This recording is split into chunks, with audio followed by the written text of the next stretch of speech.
साजिश रचते हैं। अगर कोई रिपोर्ट होती है मैं उसको कंडेम करता हूं और ऐसे फर्जी रिपोर्ट को हम कभी नहीं मानेंगे। आज आप वक्फ की संपत्तियों को कब्जा कर रहे हैं, फिर मंदिर की करेंगे।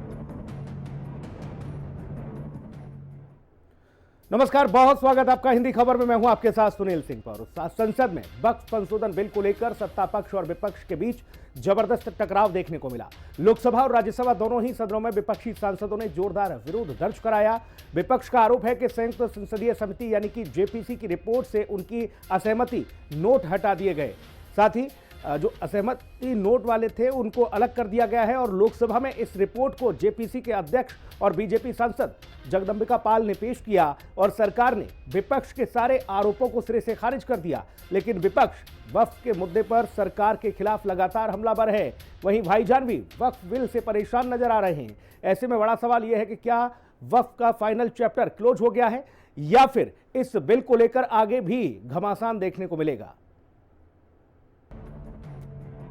कुछ लोग देश को तोड़ने की साजिश करते हैं। अगर कोई रिपोर्ट होती है मैं उसको कंडेम करता हूं और ऐसे फर्जी रिपोर्ट को हम कभी नहीं मानेंगे। आज आप वक्फ की संपत्तियों को कब्जा कर रहे हैं, फिर मंदिर की करेंगे। वक्फ का मैटर बंद होगा फाइनल चैप्टर। वक्फ बिल पर जेपीसी की रिपोर्ट पेश, भड़का विपक्ष। आज आप वक्फ की संपत्तियों को कब्जा कर रहे हैं, फिर मंदिर की करेंगे। वोट बैंक का सपोर्ट जेपीसी रिपोर्ट में खोट। वक्फ पर जेपीसी वाली जंग, संविधान किसके संग? अगर कोई रिपोर्ट होती है मैं उसको कंडेम करता हूं और ऐसे फर्जी रिपोर्ट को हम कभी नहीं मानेंगे। वक्फ पर घमासान, परेशान क्यों भाईजान? क्या रिपोर्ट से विपक्ष की राय हटाई गई? सरकार वक्फ की संपत्तियों के उचित देखरेख और उपयोग के लिए नया कानून बनाना चाहती है। वक्फ संशोधन बिल पर विवाद हुआ तो पिछले साल अगस्त में उसे संयुक्त संसदीय समिति यानी जेपीसी में भेजने पर राय बनी। जेपीसी में 6 महीने तक बैठकें हुई। जनवरी में रिपोर्ट तैयार हुई और फिर उसे संसद के दोनों सदनों में रखा गया। राज्यसभा में बीजेपी सांसद मेधा कुलकर्णी ने तो लोकसभा में जेपीसी चेयरमैन और भाजपा सांसद जगदंबिका पाल के इस रिपोर्ट को पेश किया। वक्फ संशोधन बिल पर जेपीसी रिपोर्ट पेश। संसद के दोनों सदनों में पेश की गई रिपोर्ट। विपक्ष ने फर्जी रिपोर्ट कहकर विरोध किया। संसद के दोनों सदनों से विपक्ष ने वॉकआउट किया। जेपीसी रिपोर्ट में विपक्षी दलों की राय गायब। रिपोर्ट में सबकी राय मौजूद, सफाई दी गई। आम आदमी पार्टी के राज्यसभा सांसद संजय सिंह ने कहा कि हमने अपना पक्ष रखा। इससे सहमत या असहमत हो सकते हैं, लेकिन कूड़ेदान में कैसे डाल सकते हैं? मैं जेपीसी का मेंबर हूं इस पूरी रिपोर्ट में। और सर, मैं आपसे बड़ी विनम्रता पूर्वक ये बताना चाहता हूं कि हमने अपना पक्ष रखा। हमारे पक्ष से आप सहमत हो सकते हैं, असहमत हो सकते हैं, लेकिन उसको कूड़ेदान में कैसे डाल सकते हैं?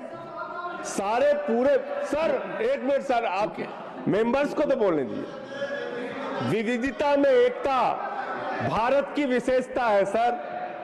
अलग अलग धर्म के लोगों को अपनी धार्मिक मान्यताओं के हिसाब से पूजा अर्चना उपासना करने की छूट है।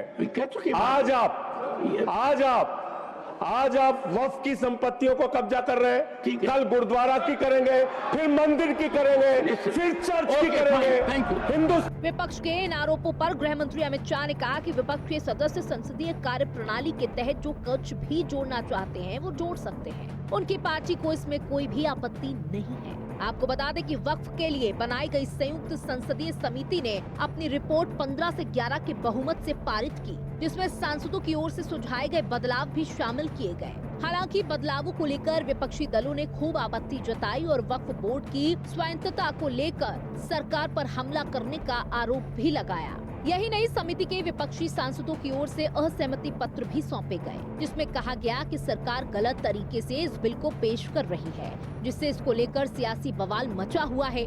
बीजेपी के नेता बिल के पक्ष में अपनी राय दे रहे हैं तो विपक्ष बिल के खिलाफ नजर आ रहा है। वक्फ का जो बिल लाया जा रहा है, ये सिर्फ और सिर्फ ना सिर्फ अनकॉन्स्टिट्यूशनल है, fundamental rights article 14, article 15, article 29 का ग्रेव वायलेशन है। ये वक्फ को बचाने के लिए नहीं है, वक्फ को मुसलमानों से छीनने के लिए, बर्बाद करने के लिए ये बिल लाया जा रहा है। और इसमें जो एडिशनल अमेंडमेंट्स जो बीजेपी और एनडीए ने पेश किए वो तो उसको और बदतर करता है।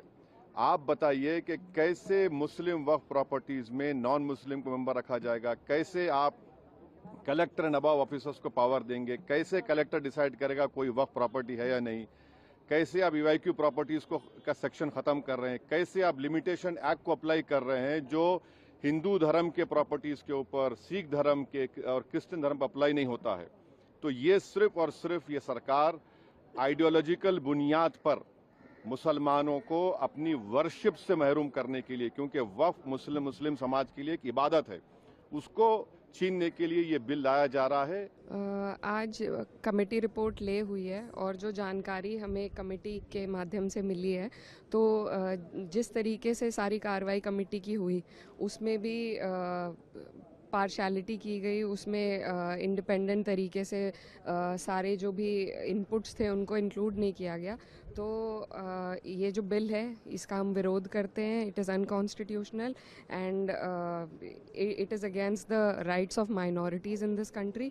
तो बिल्कुल हम लोग इसके शुरू से ही खिलाफ में थे, लेकिन जेपीसी के माध्यम से बहाना दिया गया कि हमारी बातें, हमारे जो विरोध हैं उनको भी संज्ञान में लेकर इंक्लूड किया जाएगा, लेकिन ऐसा नहीं हुआ है। कई डिसेंट नोट्स जो एमपीज़ के हैं जो लोग जेपीसी में थे उनको एडिट करके इसमें डाला गया है और जितनी भी उनको चिंता थी उनको ठीक तरीके से रिजॉल्व करके इंक्लूड नहीं किया गया है। अगर अपोजिशन ने ये बात उठाई और उस पर भारत के गृह मंत्री श्री अमित शाह जी ने खड़े होकर कहा कि डिसेंट नोट में अगर ये एतराज है विपक्ष के सांसदों का कि हमारे शामिल नहीं किए गए, तो हमारी पार्टी को कोई एतराज नहीं है, स्पीकर साहब आप इसको शामिल कर सकते हैं। फिर स्पीकर साहब ने कहा कि आपके जो कंसर्न है क्लॉज बाय क्लॉज में जो है उसको हम शामिल कर लेंगे। तो ये स्पीकर का एक डायरेक्शन हो गया जिसको हम भी मान्य है, सबके लिए मान्य, जुड़ जाएगा। अब इसके बाद बहिष्कार किया तो क्या ये संसदीय लोकतंत्र पे कुठाराघात नहीं है? मुझे लगता है कि सरकार के खिलाफ कभी भी जब विपक्ष किसी बात पे वॉकआउट करता है तो सरकार के खिलाफ करता है। Speaker is a custodian of the house. आज उन्होंने जब गृह मंत्री जी ने कह दिया कि हमारी पार्टी को कोई इतराज नहीं, जोड़ दिया जाए, और स्पीकर साहब ने उसमें फैसला कर दिया, तो ये नई परंपरा किया है जो आज नई परंपरा इस तरह से कांग्रेस रोज कर रही है। वक्फ बिल को लेकर हर किसी के अपने अपने तर्क हैं, लेकिन इस बिल से वक्फ में क्या क्या बदल जाएगा आपको ग्राफिक्स के जरिए दिखाते हैं। वक्फ के पुराने कानून में धार्मिक इस्तेमाल के आधार पर संपत्ति पर दावा किया जा सकता है, जबकि नए कानून में जमीन पर दावे के लिए वैधानिक दस्तावेज जरूरी। वक्फ के पुराने कानून में वक्फ के दावे के खिलाफ ट्रिब्यूनल में ही गुहार संभव थी, लेकिन नए कानून में revenue court, civil court, high court में भी अपील संभव है। वक्फ के पुराने कानून में वक्फ ट्रिब्यूनल के फैसले को अदालत में चुनौती नहीं दी जा सकती थी, लेकिन नए कानून में 90 दिन के अंदर हाई कोर्ट में चुनौती दी जा सकती है। वक्फ के पुराने कानून में वक्फ बोर्ड में महिला सदस्य नहीं हो सकती थी, जबकि नए कानून में सेंट्रल स्टेट बोर्ड्स में 2 मुस्लिम महिला जरूरी है। और यही वजह है कि वक्फ संशोधन बिल आने के बाद से ही इसका विपक्ष विरोध कर रहा है। विपक्ष को वोट बैंक की चिंता है, जबकि भाईजान इसलिए परेशान है क्योंकि इस बिल के आने के बाद वो अब वक्फ के नाम पर जमीन नहीं हड़प पाएंगे और वक्फ पर सरकार की पैनी नजर बनी रहेगी। देश के अंदर ये बिल बहुत पहले आना चाहिए था, लेकिन देश के जो भी रुके हुए काम हैं, देश के लोगों के हित में हैं, वो काम सारे के सारे आदरणीय प्रधानमंत्री मोदी जी के नेतृत्व के इस कालखंड में आ रहे हैं। ये वक्फ बोर्ड का संशोधन भी बहुत बड़ा है। इसमें भी गांव के सभी धार्मिक संस्थाएं, धार्मिक स्थान पूरे वक्फ की संपत्ति में शामिल कर लिए गए थे। निश्चित रूप से इसके आने के बाद लोगों को सहूलियत मिलेगी और सभी को लोकतांत्रिक अधिकार मिलेंगे। हमें जो संविधान में अधिकार मिले, धारा 14 में, धारा 15 में, धारा 29 में, उनको पूरी तरीके से उनके ऊपर बुलडोजर चला दिया है। आप हमारे जो धार्मिक हमें आज़ादी मिली है उसको छीनना चाहते हैं आप हमारे, क्योंकि ये भी एक इबादत का हिस्सा है वक्फ भी, आप इसको छीनना चाहते हैं। और बार बार ये कहा जा रहा है पसमानदा मुसलमान औरतें सब सिर्फ एक नैरेटिव गढ़ने की बात है, इसके अलावा कुछ भी नहीं है। किसी जगह भी इन्होंने, चूंकि सबसे बड़ा हमारा बाई यूजर के ऊपर था, वक्फ बाई यूजर के ऊपर, उसको इन्होंने बहुत कमजोर कर दिया। इनका नफरत का एजेंडा है जो पूरे देश के अंदर चल रहा है। ये उस नफरत को बेच रहे हैं और नफरत को बेच करके राजनीति कर रहे हैं और मुसलमान को फोकस कर करके इन्होंने टारगेट किया हुआ है। अभी मुसलमान के ऊपर ये निशाने साध रहे हैं और इनका काम चल रहा है। उनको तो इस बिल को ही रोकना है, यही तो उनकी बात है। और क्या बात है? विपक्ष के लोगों का मकसद क्या है? वो वक्फ को समझते हैं। वक्फ क्या होता है? वक्फ होता है वो जमीन, वो जायदाद जो गरीबों के लिए, यतीमों के लिए, विधवाओं के लिए डोनेट कर दिया जाए, उसकी लूट की छूट होती थी। ये जो एक्ट आया है वो लूट की छूट को रोकेगा। ये वक्फ की जायदाद का पूरा रजिस्ट्रेशन करेगा, कंप्यूटराइज होगा सारा। इसमें महिला सदस्य भी होंगे, ये विपक्ष को एतराज है। इसमें गैर मुस्लिम सदस्य होंगे, विपक्ष को एतराज है। क्यों एतराज कर रहे हैं? वक्फ अमेंडमेंट एक्ट वक्फ को मजबूत करने वाला है, न कि कमजोर करने। वक्फ संशोधन विधेयक पेश करने से पहले बैठकों के दौरान कुल 44 संशोधन सुझाए गए। 14 संशोधन मंजूर हुए, लेकिन इसमें विपक्षी दलों ने आरोप लगाया कि इस रिपोर्ट में विपक्षी दलों की विरोधी राय यानी डिसेंट नोटिस शामिल नहीं की गई। विपक्ष का आरोप है कि कमेटी में गैर जरूरी लोगों के बयान लिए गए, गवाहों के बयान का ब्यौरा विपक्षी दलों के सदस्यों को नहीं दिया गया और उनकी राय को रिपोर्ट में ब्लर किया गया या छिपाने की कोशिश की गई। हालांकि सरकार ने इन आरोपों को खारिज किया और दावा किया कि रिपोर्ट में विपक्षी दलों की डिसेंट रिपोर्ट एनेक्स्चर शामिल है। लेकिन शोर शराबा दोनों सदनों में खूब हुआ और सदन के बाहर भी बयानबाजी का दौर थमने का नाम नहीं ले रहा। पक्ष और विपक्ष दोनों एक दूसरे पर वक्फ बिल को लेकर वार और पलटवार कर रहे हैं। मुस्लिम समुदाय के लिए बहुत अच्छा संदेश है कि अब उनकी जिंदगी आसान हो जाएगी। जो उनके साथ जो अत्याचार होता था कि कभी भी उन्होंने की जमीनों पर नोटिस आ जाती थी, अब वो सारे मुसलमान समुदाय के लिए ये आज का दिन ही बहुत खुशखबरी है कि अब उनका हक कोई उनसे छीनेगा नहीं। अब कोई गुंडागर्दी उनके साथ नहीं होगी।